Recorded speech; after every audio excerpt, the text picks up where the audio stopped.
Guys, this video is going to be the beginning of chapter 13, the first section, when we're talking about different ways to control microbial growth. It starts off by telling you that everything is everywhere. Basically, most everything is not sterile. Sterile is a really restrictive term. So it's talking about all the places that they sampled in an environment like your car. If we had gotten to do the face-to-face lab, we would be able to do this too, and you'd be able to go to wherever you wanted to sample and see what's growing in that location. Take a little swab, take a little sample, see what you grow. And so they did this with this person's car to see which had the most CFUs, and of course the door and the steering wheel and the inside of the steering wheel for sure, and the console, because that's multiple passengers touching that stuff too.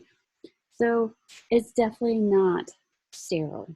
Might be cleanish, but it's not sterile, because sterile is again a really restrictive term that we're going to get into in just a second.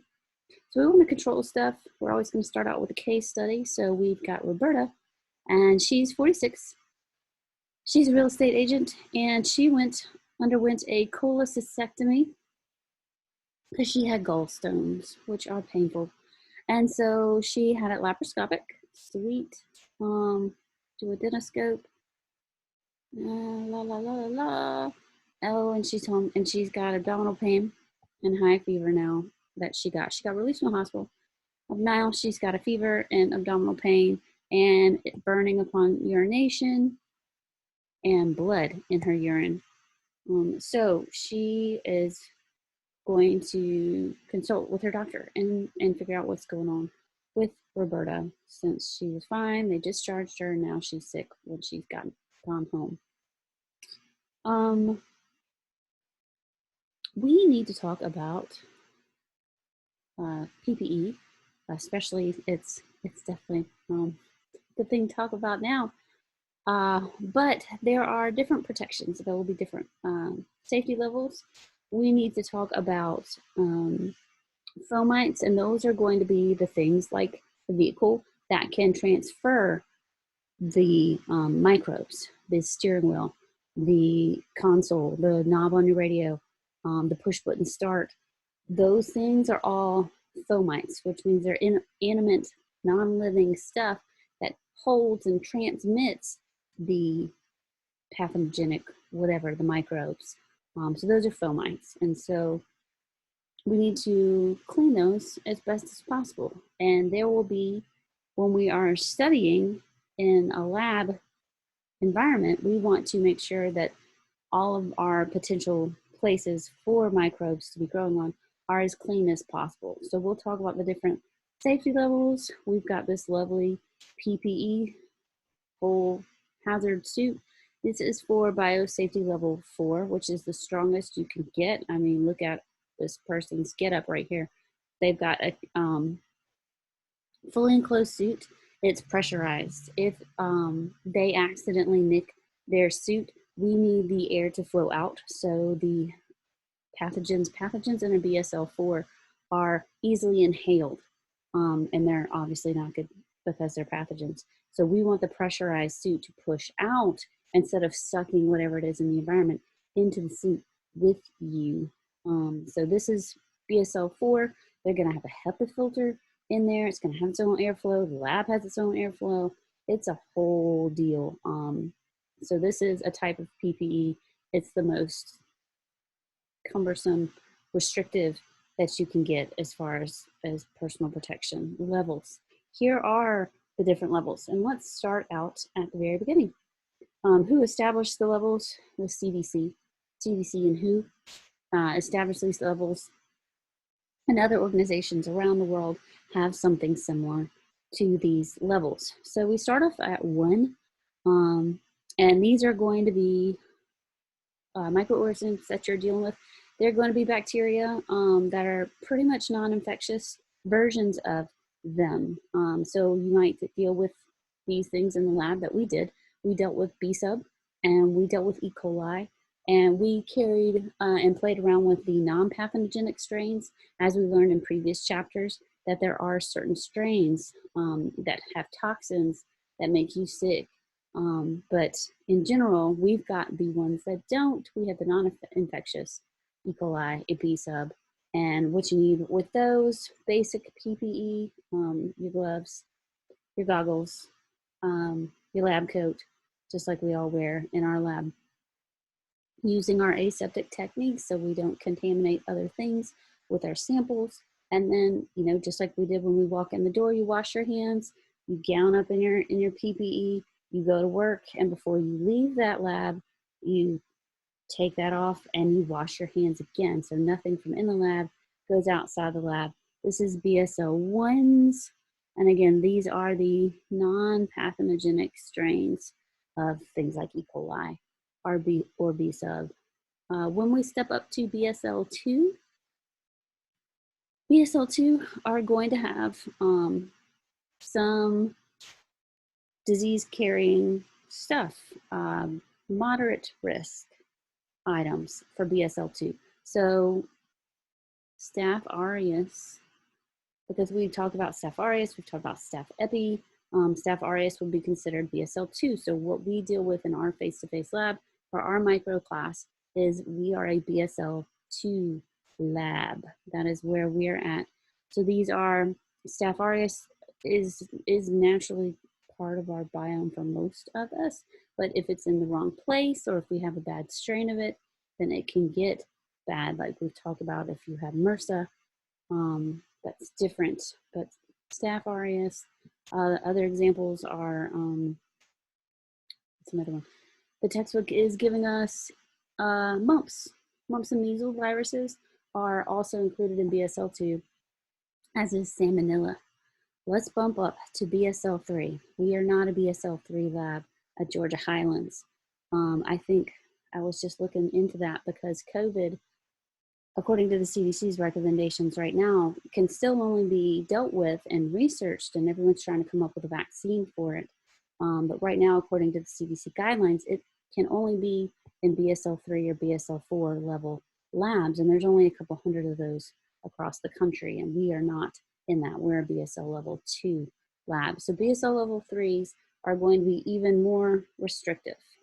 These are going to be, instead of indigenous ones that we've already got, like we all have Staph, we all have E. coli, we all have some of these things, but they may be moderately risky. Now we are looking at potentially lethal diseases like COVID. So BSL-3s, anthrax, TB, HIV, lethal ones, things that can also be transferred through respiratory, coughing, breathing, and it's in the air. So then I had brought up the BSL-4 level. BSL-4 levels are easily transmitted in inhalation. So here we go. High risk of aerosol transmitted infections. This is the highest, most dangerous level. If you see somebody gowned up in that outfit, like we saw before, these are the most dangerous that we know of, is a BSL-4 level. And again, there are very few labs at this level in the United States. We stop at BSL-2. They are going to handle the worst of the worst. The textbook mentions Ebola and Marburg, which are both hemorrhagic diseases, which are terrible. Smallpox, again, COVID would fall into these categories of BSL-3, BSL-4 for COVID research. So these are the 4 is the highest risk. You are going to have the whole suit, like this person has here, with the HEPA filter and the whole 9. There's going to be airflow. The lab is going to have its own air system, so it's not contaminating airways in the hallway or anything like that. The lab will be on lockdown. This is the most restricted. This BSL-4, BSL-3, these are CDC kind of stuff. We're down here, BSL-2. All right, so controlling the growth. I was telling y'all that your car is not going to be sterile, and sterile is really, really restrictive. How restrictive are we talking about? So not only does it have to completely eliminate all the vegetative cells, so everything that's alive, we kill everything that's alive. Okay, got it. But it also has to include the non-vegetative cells like the endospores, those little bad boys that hang around until things get better, and then poof, they're in a vegetative state and they get you. So it has to eliminate the vegetative stuff, the endospores, and viruses from the inanimate item. So from the surface, it needs to be sterile. So with this level of restriction, these are going to be for items, things that we need to be sterile, would be items that we would want to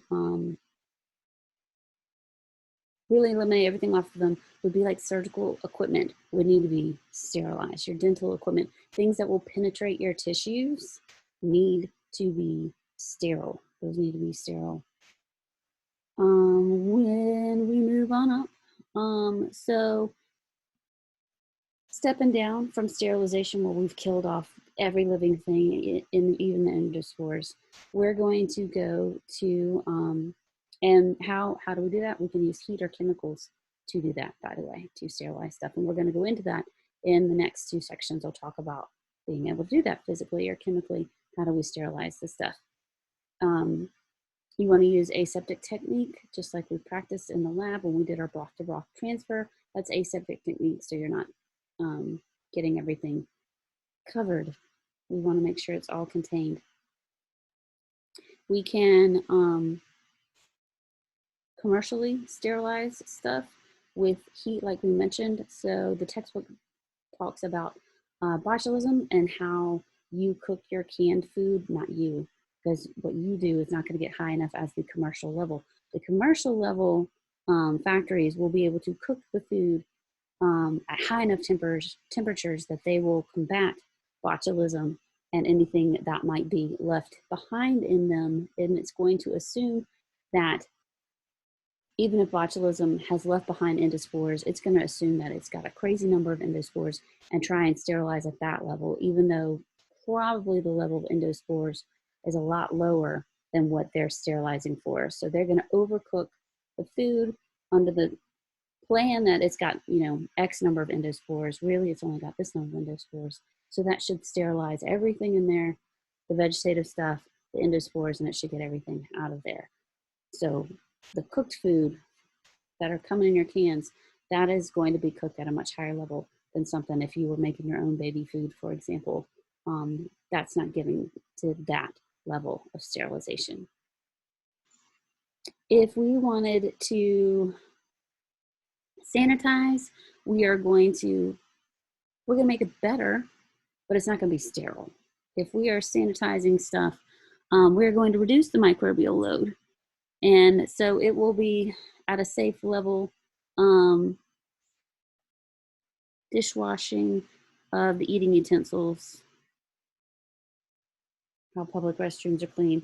Your eating utensils, when they come out of the dishwasher, are clean, but they're not at the level of sterile. You wouldn't perform surgery with something that just went through the dishwasher. You want it to go through the autoclave. You want heat and you want pressure to do that. So sanitizing is a level down from sterilizing. And then another level down, disinfection, which is what most of us are going around our houses doing this now, hopefully, is disinfecting your surfaces that are in contact with everything else, like your doorknobs, that kind of stuff. Hopefully you are reducing your microbial load. Where did it go? Yeah, there it is. Reducing your microbial load through, again, all of these are going to be heat or chemicals. And you can do this. How do you do this? You can use chemicals if you're not using the heat. You could use bleach. It's one of the cheapest things. You can use bleach, a bleach and water solution. You could use vinegar because vinegar is really acidic and it's super cheap that you can use to disinfect if you can't get a hold of, say, Lysol because it's really running out. In the stores, it's hard to get a hold of Lysol wipes or stuff like that. So if you can't get a hold of that, you can use bleach. Again, it might mess up your clothes and your fabric, but if it's an inanimate object like the doorknob, you can totally squirt it down with bleach. That's what we do with our labs, our tables in our lab. That's bleach that we disinfect the tables with. So sterilizing is going to be the most strict, where you're killing off all the living and the vegetative, all of it. Sanitizing is going to be a level down, where you're trying to just reduce the load. It's not all gone, but it's a lot better than it would have been had you done nothing. And then disinfection is a level down from that, where you're just trying to make sure that those surfaces are clean. Like we said, the lab benches and the bathroom counters and stuff like that. You want to disinfect them. If we're talking about people, living tissue, your hands, prepping a surface for surgery, you can use antiseptics and degerming. Antiseptics are going to be the things that you would put on your body, like you got a wound and you want to clean that wound. So what do? You wash the wound out, right? You flush it out, and then you're going to put on your antiseptics. So antiseptics, your alcohol burns. So maybe you might want to use hydrogen peroxide. Maybe you're using iodine, betadine. There's boric acid. There are lots of things that you could put. Maybe it's just on the surface, and alcohol would be fine, and peroxide might be fine. I probably wouldn't want to put alcohol in an open wound. That'd probably be bad. But all of these things are antiseptics, and so you can clean an injury with these things. Basics that everybody can hopefully do to help is degerm, and that's wash your hands with soap and water. Hopefully you have washed your hands with the soap, and you're singing whatever song you got in your head. And there are like 20 different memes out there with different songs that you can sing, and maybe I'll put them in here in the PowerPoint after I talked about it, that you can sing in your head. I think there's some Atlanta specific ones that I found. I'll find them and I'll stick them in the PowerPoint that you can sing, and by the time you get done, you have washed your hands for 20 full seconds and you have degermed. The longer you wash your hands and you're scrubbing and trying to do the best technique, the better you have, the better chance you have of degerming. That soap's going to break up the coat on the outside of the virus, and you're washing it down the drain, and you have just gotten rid of the load on your hands. So soap, of course, you can do this with the alcohol swabs too. But hopefully most of us can get a hold of some soap and water if we can't get a hold of hand sanitizer or stuff like that, because that's again more stuff that's hard to get. But soap and water, we can all get soap and water, and we can degerm and wash our hands. And if you need to make your own Lysol wipes because you can't get any, grab some bleach and some water and make yourself a bleach water solution, and put a roll of paper towels in there, and just use your little bounce mini sheets, soak them with some bleach water, and wipe down the doorknobs that way. It's just different ways for you to be able to disinfect with items that you might not be able to get in the store still, because people are hoarders. So I will try and put in the hand washing things. There's a great YouTube video out there too that shows you physically about how things can spread. So I'm going to link that in here too. The last thing in this section is the microbial death curve. And so the longer, when you're trying to disinfect a surface, the disinfections, the Lysol spray, it should be fast acting. Sometimes things will only kill off the microbes the longer it sits. So as we can see, the longer the time goes on,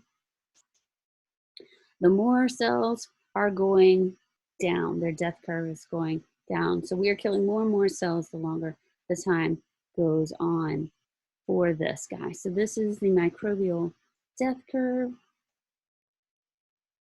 Terms, I'm going to put these terms on here because I don't want y'all to forget it, because they're on the test. And I know we've done it on the test review, but just in case you didn't hear the test review, if something is cidal, if it's got that the suffix side, it's killing something. homicide. Bactericide, viruscide, fungicide is death to whatever it is, bacteria, fungi, viruses. If something is static, if something's put in stasis, it just means that it's put on hold. So there is fungus static, bacteria static, where we inhibit the growth, but it doesn't mean it's dead. That would be cidal. So if we put, I always like to give the example, if you had some bad meat, you bought some bad meat and you didn't know that it was tainted meat, and you bought this tainted meat and you stuck it in the fridge, and then later you got out the tainted meat, would it still be tainted meat just because you put it in the fridge or the freezer? Yeah, it's still tainted. It's still got the germs in there. You put them on pause, but as soon as you got them out and you brought them to room temperature, those things are going to start growing again. So that's static, is something that pauses it, like we put our bacteria in the fridge once we've grown them to the levels that we want, so they stop growing as fast, but they're still alive. They're just kind of in hibernation mode. So static, if you see the suffix static, it's on pause. If you see the suffix side, then it's dead. So know the difference. That's always a test question out there. Yeah, so that's going to finish up this first section. I will fix the PowerPoints and add in those things that I was telling you about in this video, and I'll update it soon.